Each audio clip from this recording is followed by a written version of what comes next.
또 비대면 예배로 온라인으로 예배 드리는 모든 성도님들 가정 위에 또 하나님의 위로와 또 하나님의 평안이 함께 하시는 은혜가 있기를 주의 이름으로 축원합니다.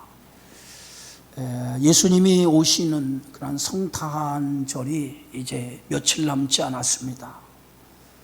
매년 성탄절이 되면 거리마다 온통 크리스마스 캐롤과 함께 크리스마스 장식으로 가득했는데, 금년은 코로나19라고 하는 이 팬데믹 현상으로 인해서 어느 해보다도 조용한 성탄절이 되는 것 같습니다. 오늘을 교회 절기가 대강절 네 번째 주입니다. 대강절 한 주 한 주를 지날 때마다 촛불 하나하나씩 켜지고, 오늘의 4개의 촛불이 켜짐을 통해서 이제 주님의 오시는 성탄이 가까움을 우리 스스로 느끼게 되는 그러한 주일입니다. 이 촛불을 밝히는 이유는 어둠을 밝히기 위해서 생명의 빛으로 오시는 예수 그리스도를 상징하는 의미에서 이렇게 촛불을 밝히게 되어지는 것을 봅니다. 예수님이 이 땅에 오시기 전에 세상의 모습은 어떤 모습인가요?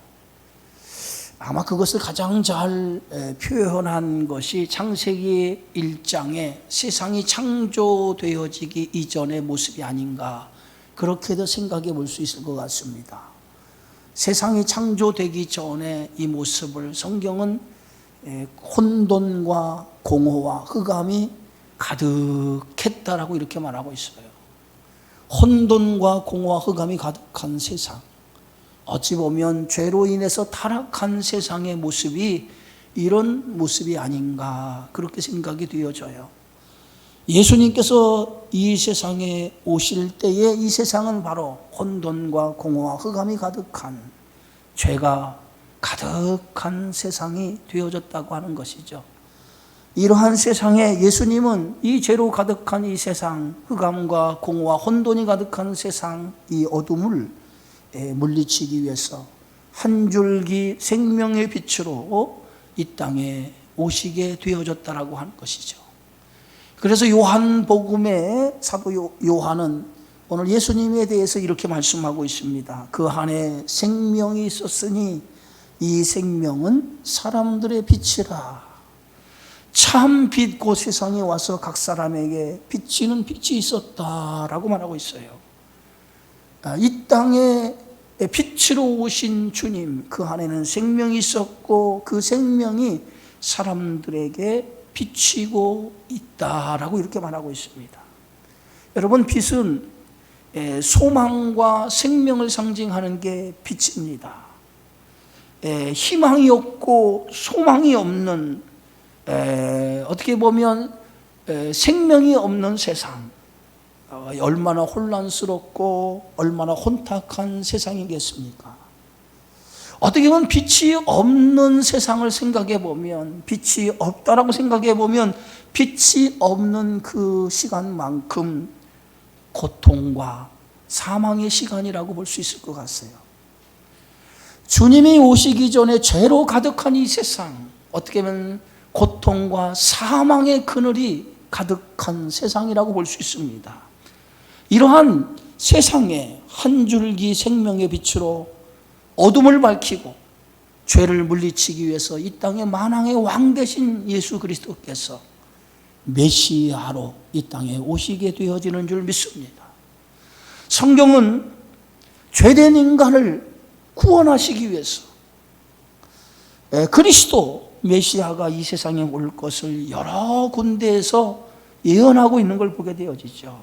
그 대표적인 예언의 말씀이 오늘 이사야서에 여러 군데 기록이 되어져 있고, 또 창세기 3장에 보면 맨 처음 하나님의 구원의 계획을 밝히 드러내고 있는 것을 우리는 볼 수가 있습니다. 내가 너로 여자와 원수가 되게 하고 내 후손도 여자의 후손과 원수가 되게 하리니 여자의 후손은 내 머리를 상하게 할 것이요 너는 그의 발꿈치를 상하게 할 것이니라. 아담과 하와가 타락하고 난 이후에 하나님께서는 그 타락 이후에 인간을 어떻게 구원할까라고 하는 구원의 계획을 오늘 창세기 3장 15절을 통해서 메시아 그리스도를 보냄을 통해서 인간을 구원하시겠다고 하는 계획을 우리에게 말씀하고 계셨던 것을 보게 되어지죠. 그 구원의 계획 속에서 여자의 후손 가운데에 사탄의 머리를 상하게 할 자가 태어날 것이라는 거예요. 그래서 그 사탄의 머리를 상하게 할 그 자가 여자의 몸에서 태어나서 사탄의 머리를 상하게 할 것이라는 거죠. 그것이 바로 마리아의 몸에서 난 예수 그리스도이신 줄 믿습니다. 이사야 7장 14절에 이사야 선지자는 그러므로 주께서 친히 징조를 너에게 주실 것이라. 보라, 처녀가 아들을 낳을 것이요 그의 이름을 임마누엘이라 하리라. 하나님께서 친히 징조를 우리에게 보여주실 것이라는 거예요. 죄된 인간을 구원하시기 위한 징조를 보여주시는데 그 징조가 뭡니까? 처녀가 잉태하여 아들을 낳을 것이라는 거예요. 그리고 그의 이름을 임마누엘이라 하리라. 예? 여러분, 처녀가 아이를 낳을 거라고 하는 거 상상이라고 하는 이야기입니까?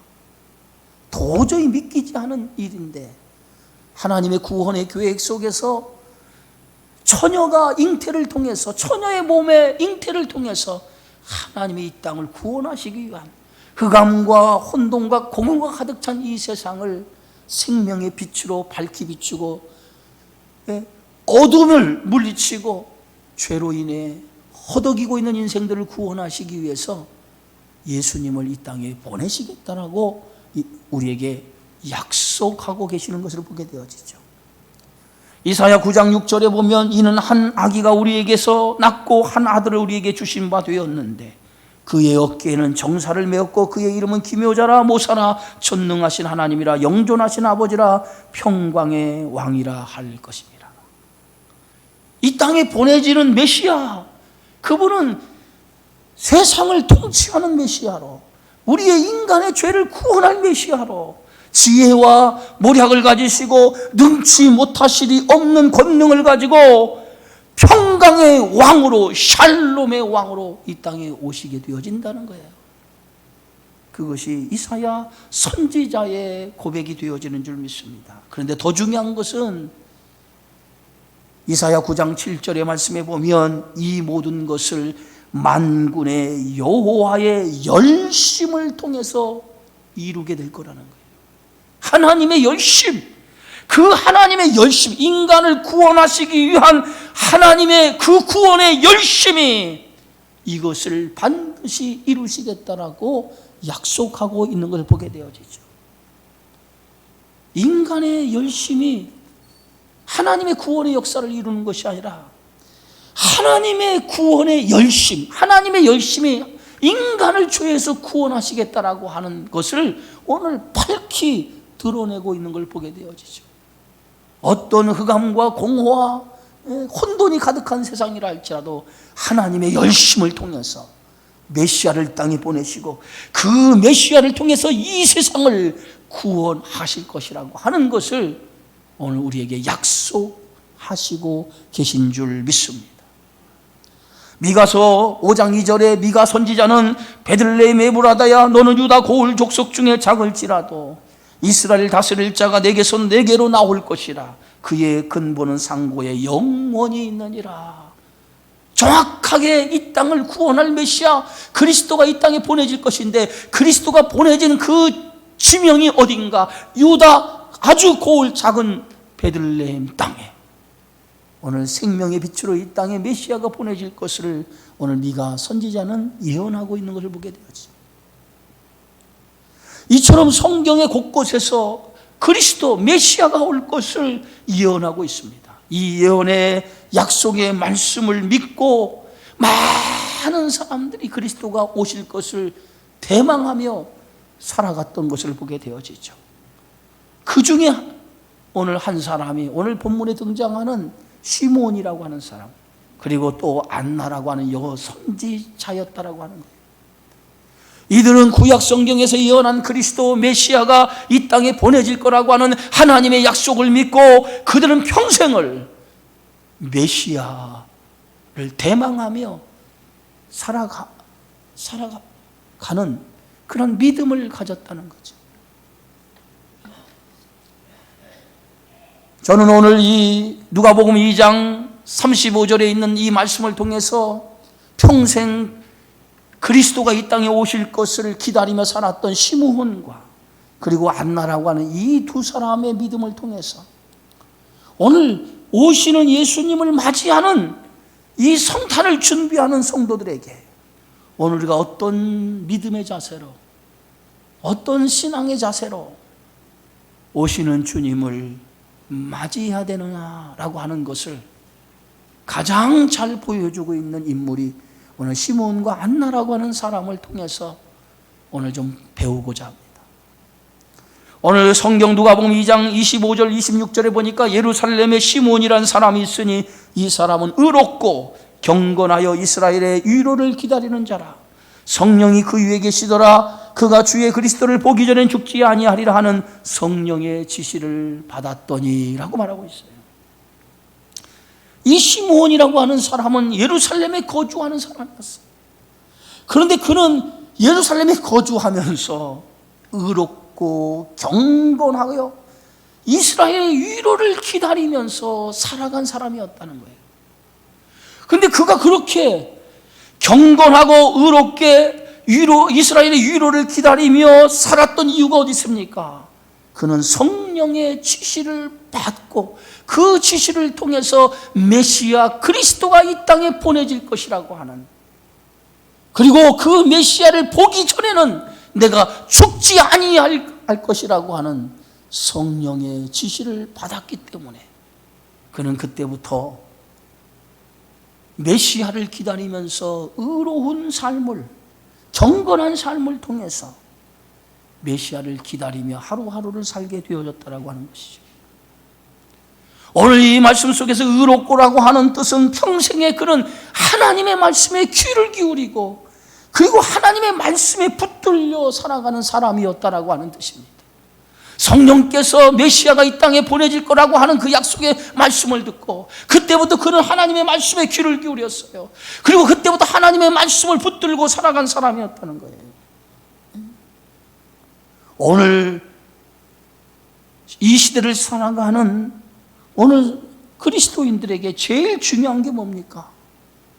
이 시대를 살아가는 그리스도인들에게 제일 중요한 것은 하나님의 말씀에 귀를 기울이는 거예요. 그리고 그 말씀을 붙들고 살아가는 것, 그것이 오늘 이 시대에 살아가는 오늘 그리스도인들에게 제일 중요한 삶의 자세가 되어지는 줄 믿습니다.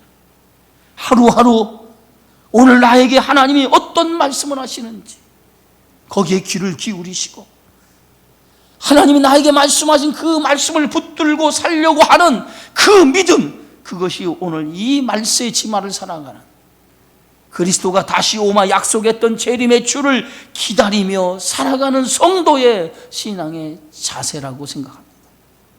그런데 오늘 메시아가 이 땅에 오실 것이라고 하는 약속의 말씀을 들었던 이 시몬이라고 하는 사람은 주님이 메시아로 오시는 그때까지 평생을 그렇게 하나님의 말씀에 귀를 기울이고 하나님의 말씀을 붙들고 하루하루를 경건하고 그리고 하루하루 의로운 그리고 하나님의 위로를 기다리면서 소망 가운데에 살아간 삶을 살게 되어졌다라고 하는 거예요. 그렇게 하나님이 시몬이 그렇게 살아갔더니 하나님이 그를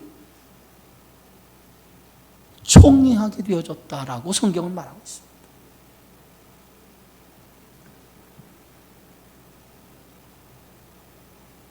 오늘 시몬의 삶 속에서 그런 경건한 삶을 살았다는 성경은 그에 대해서 증언하고 있습니다. 경건이라고 하는 게 뭡니까? 경건이라고 하는 것은 하나님 보시기에 거룩하고 신실하고 기쁘게 살아가는 삶을 살았다라고 하는 것이죠. 여러분, 요셉의 인생을 잘 알 겁니다. 요셉의 인생은 파란만장한 인생이었어요. 그는 애굽의 종으로 던져졌습니다. 종으로 던져진 그 인생은 얼마나 힘들고 어려운 삶이었습니까? 그러나 그런 힘들고 어려운 삶 속에 던졌던 요셉은 그 가운데서도 의롭게 살려고 애썼던 것을 보게 되어지죠. 오늘 이 창세기의 말씀에 보면 내가 어찌 하나님 앞에 득지할 수 있으리요. 스스로 자신을 성결하게 하는 삶을 살려고 노력하는 그 모습을 우리는 보게 되어집니다. 그 성결한 삶을 통해서 하나님은 요셉과 함께했고 요셉의 가는 길에 형통한 삶으로 그를 축복해 주었던 것을 보게 되어지죠. 바로 시므온이라고 하는 사람의 삶은 그런 삶이었다는 거예요. 하나님 앞에 의롭고 경건한 삶으로 스스로를 성결하게 자신을 지키면서 그 어둠과 혼탁이 가득한 그러한 세상에서 하나님의 말씀에 귀 기울이고 하나님의 말씀을 붙들고 믿음으로 살아가는 사람이었다라고 하는 것이죠. 창세기 6장에 보면 우리는 노아의 삶에 대해서 오늘 성경이 말하는 것을 우리는 들을 수 있습니다. 창세기 5장 6절에 보면 노아가 살았던 시대가 어떤 시대였습니까? 여호와께서 사람의 죄악이 가득함과 그의 마음으로 생각하는 모든 계획이 항상 악할 뿐임을 보시고 땅 위에 사람 지으셨음을 한탄하사 마음에 근심하시고, 노아가 살던 시대를 우리 성경은 이렇게 말하고 있습니다. 죄악이 가득한 세상이었다. 사람들이 하는 모든 마음으로부터 하는 생각과 모든 계획이 악한 계획과 악한 생각을 가지고 살았다는 거예요. 얼마나 세상이 타락했으면 하나님께서 땅 위에 사람 지으신 것을 후회하셨다, 근심하셨다라고 말할 정도로 노아가 살던 시대는 죄악이 관영한 세상이었다라고 하는 것입니다. 그런데 이렇게 죄악이 관영한 세상 속에 살았던 노아, 그런데 노아를 향해 성경은 이렇게 말하고 있습니다. 그는 의인이요 당대의 완전한 자요 하나님과 동행한 사람이었다.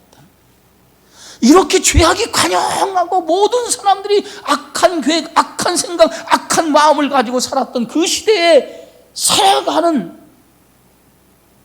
노아가 그들과 같은, 세상 사람과 같은 삶을 살아가지 아니하고 그는 경건하고 의로운 삶으로 하나님과 동행하는 삶으로 살아가게 되어졌다는 거예요. 그런 노아를 하나님은 붙들어서 당신의 계획을 이루어 가시는 것을 보게 되어지죠. 오늘 시므온이 살던 시대도 마찬가지입니다. 시므온이 살던 시대는 흑암이 가득한 세상, 어둠이 가득한 세상, 한 줄기 희망이 보이지 않는 절망만 가득한 세상이었어요. 당시 유대는 노마라고 하는 거대한 나라에 의해서 식민지 지배를 받던 암울한 시대였습니다. 그 암울한 시대에 아무런 소망과 아무런 기쁨이 없는 그러한 시대에 오늘 시므온이라고 하는 사람도 살게 되어졌어요. 그런데 그러한 암울하고 소망이 없는 그러한 시대에 살았던 시므온에게는 한 줄기 소망이 있었다는 거예요. 그 소망이 뭡니까? 성령께서 그에게 말씀하신 그 말씀, 그리스도가 이 땅에 보내질 거라는 거예요. 그리스도가 이 땅에 보내질 거라는 거예요. 메시아가 올 것이라는 거예요. 그 소망이 그에게는 그 암울하고 어두운 시대를 버티고 그리고 그 시대를 이겨나갈 수 있는 그런 원동력이 되어진 줄 믿습니다. 오늘 이사야 40장 1절 2절에 보니까 오늘 이사야 선지자를 향해서 이렇게 말씀하죠. 너희는 위로하라, 내 백성을 위로하라. 너희는 예루살렘의 마음에 닳도록 말하며 그곳에게 외치라. 그 노역의 때가 끝났고 그 죄악이 사함을 받았느니라. 이제는 노역의 때가 끝났다는 거예요. 그리고 죄악이 사함을 받을 때가 왔다는 거예요. 이것이 메시아를 통해서 이루어지는 하나님의 구원의 사건이 되어지는 줄 믿습니다. 그런데 이 말씀을 이사야 선지자가 오래전에 메시아에 대한 약속의 말씀을 하신 것을 오늘 시므온이라고 하는 사람은 그 말씀을 믿었다는 거예요. 그래서 위로자가 올 것이라고 하는 것을 믿고 그는 하루하루를 하나님이 그에게 약속하신 그 약속을 붙들고 믿음으로 살아가게 되어진 줄 믿습니다. 오늘 성경의 말씀을 통해 보면 시므온의 인생을 지배하고 있었던 게 뭐예요? 성령이죠. 오늘 성경의 말씀에 보면 성령께서 그 위에 계시더라, 성령의 지시를 받았더라라고 하는 말씀이 있어요. 성령이 그 위에 계시고 성령의 지시를 받았다라고 하는 것이 뭡니까? 그의 인생을 지배하고 있었던 것이 성령이 그의 인생을 지배하고 있었다는 거예요. 그래서 성령이 그를 지배하고 있었기 때문에 그는 그 성령에 의해서 하루하루 하나님의 말씀에 귀를 기울이고 하나님의 말씀을 붙들고 살아감을 통해서 메시아를 기다리는 삶을 살 수가 있었다는 거예요. 그러면서 시므온은 성령으로부터 한 가지 약속을 받는데 그 약속이 뭡니까? 오늘 성경의 말씀에 보면 그리스도를 보기 전에는 죽지 아니하리라. 이 메시아가 오기 전에는 죽지 아니하리라고 하는 그런 약속의 말씀을 오늘 받게 되어졌다라고 하는 거예요. 시므온은 그 약속의 말씀을 붙들었어요. 여러분, 믿음의 사람의 공통점이 어디 있습니까? 믿음의 사람의 공통점은 하나님의 약속의 말씀을 붙들고 살아가는 거예요. 어떤 어려움과 어떤 극한 상황이 있다 할지라도 그 상황 속에서도 하나님의 약속의 말씀을 견고히 붙들고 살아가는 사람이 믿음의 사람들의 공통점이 되어지는 줄 믿습니다. 오늘 그리스도인들은 하나님의 약속을 붙들고 살아가는 사람이에요. 그런데 그 약속을 붙들고 살아가기 위해서 우리 혼자의 힘으로는 되지 않죠. 그래서 하나님은 우리에게 그 약속을 붙들고 살아갈 수 있도록 우리에게 성령을 주셔서 그 성령을 통해서 오늘 하나님의 약속을 붙들어갈 수 있는 믿음과 은혜와 능력을 부어주시는 줄 믿습니다. 오늘 시므온에게 있어서 주의 성령이 그에게 임재하셔서 주의 성령을 통해서 약속하신 그 약속을 오늘 시므온은 그 약속을 붙들고 평생을 그 약속을 따라 살아가는 믿음의 삶을 살게 되어졌다고 하는 거예요. 오순절 마가의 다락방에 모인 120명의 성도들, 이들은 하나같이 연약한 자들이었어요. 질그릇같이 깨어지기 쉬운 자들이었어요. 그런데 이 오순절 마가의 다락방에 모였던 120명들 위에 성령이 비둘기같이 불의 혀처럼 그들에게 임하는 그 순간부터 그들은 더 이상 질그릇같이 나약하고 연약한 존재가 아닌 하나님의 능력에 붙들리는 사람이 되어졌어요. 그래서 이 오순절 마가의 다락방에 모인 성령의 충만함을 받았던 120명을 통해서 교회 공동체가 탄생했고 그들을 통해서 하나님의 역사가 이루어지는 그러한 믿음의 사람이 되어졌던 것을 우리는 볼 수가 있습니다. 바로 시므온이라고 하는 사람은 바로 성령의 지시를 통해서 성령의 함께 하심을 통해서 그는 평생에 약속하신 그 말씀을 붙들고 살아감을 통해서 그의 인생이 새로운 하나님을 소망하는 메시아를 대망하는 삶으로 살아갈 수 있었다는 것입니다. 누가복음 2장 27절에 오늘 본문의 말씀에 보면 성령의 감동으로 성전에 들어가매 마침 부모가 율법의 갈례들을 행하고자 하여 그 아기 예수를 데리고 오는지라 라고 말하고 있어요. 당시 모세 율법에는요 정결례식이 있었어요. 정결례식. 레위기 12장에 보면 자녀를 낳으면 일정 기간이 지나면 반드시 산모를 깨끗하게 하는 예식을 치러야만 했어요. 이게 정결례식법이에요. 요셉과 마리아는 예수님을 낳은 후 전결 예식을 위해 아기를 데리고 예루살렘의 성전에 들어갔습니다. 그런데 오늘 성경의 말씀에 보면 이렇게 마리아와 요셉이 그 아기 예수를 정결 예식을 치르기 위해 성전에 들어갔던 그때에 오늘 성령의 감동으로 성전에 들어간 사람이 있었는데 그 사람이 누굽니까? 바로 시므온이라는 사람이었다. 예? 평생 성령의 지시와 성령 안에 살았던 이 시므온이 성령의 감동으로 성전에 들어갔다는 거예요. 그때에 성전에 들어갔을 때에 누구를 보게 되어지죠? 정결 예식을 치르기 위해서 아기 예수를 안고 들어오는 마리아와 요셉을 만나게 되어졌다는 거예요. 우연이라고 생각합니까? 우연히 오늘 시므온이 성전에 들어가다가 메시아로 태어나신 아기 예수를 보게 됐다고 생각하십니까? 우연이 아니에요. 오늘 성경은 분명하게 시므온에게 약속했습니다. 그리스도를 보기 전에는 죽지 아니하리라. 메시아 그분을 보기 전에는 죽지 아니하리라고 하는 성령의 지시가 있었다는 거죠. 성령의 감동으로 성전에 들어간 것은 하나님의 약속을 이루는 사건이 되어지는 줄 믿습니다. 성전에 들어가 그 아기를 본 순간에 오늘 시므온은 단번에 그가 누구인지를 알아봤어요. 그리고 평생 기다리던 메시아가 자기 눈앞에 있음을 알고 그는 그 아기 예수를 안고 하나님을 찬송하기를 시작을 했어요. 오늘 누가복음 29장 29절 32절에 보면 이렇게 고백합니다. 주제여 이제는 말씀하신 대로 종을 평안히 놓아 주시는도다. 내 눈이 주의 구원을 보았사오니 이는 만민 앞에 예비하신 것이요 이방을 비추는 빛이요 주의 백성 이스라엘의 영광이니이다. 이 말씀을 보다 더 쉬운 성경으로 다시 한번 읽어보겠습니다. 주님, 이제 주님의 종을 주님의 말씀대로 평화롭게 떠날 수 있게 하셨습니다. 제 눈으로 주님의 구원하심을 보았습니다.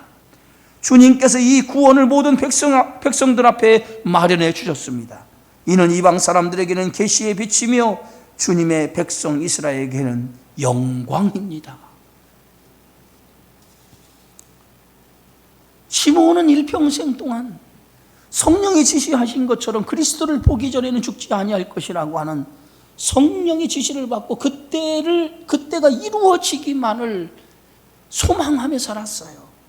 그런데 결국 자신의 두 눈으로 성전에서 누굴 만납니까? 이 땅에 죄에서 우리를 구원할 메시아 그리스도를 보게 되는 영광을 얻게 되어진 줄 믿습니다. 시므온은 아기 예수를 안고 하나님을 찬송하며 이렇게 고백하죠. 이제는 종을 평안히 도와주시는도다. 이 말이 어떤 말씀입니까? 이제는 내가 이 세상을 평안히 떠날 수 있다는 거예요. 이제는 죽어도 여한이 없다는 거예요. 이제 약속하신 그리스도를 보았기 때문에 이제는 죽어도 여한이 없다는 거예요. 그것이 오늘 시므온의 마지막 신앙의 고백 아닙니까?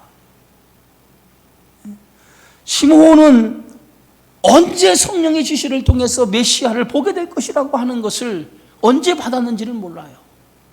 그 시기가 언제인지 정확하게 성경은 기록되지 않았지만은 그러나 메시아를 보게 될 것이라고 그 약속의 말씀을 믿고 평생 예수님 메시아가 오기만을 기다리며 살아왔다는 거예요.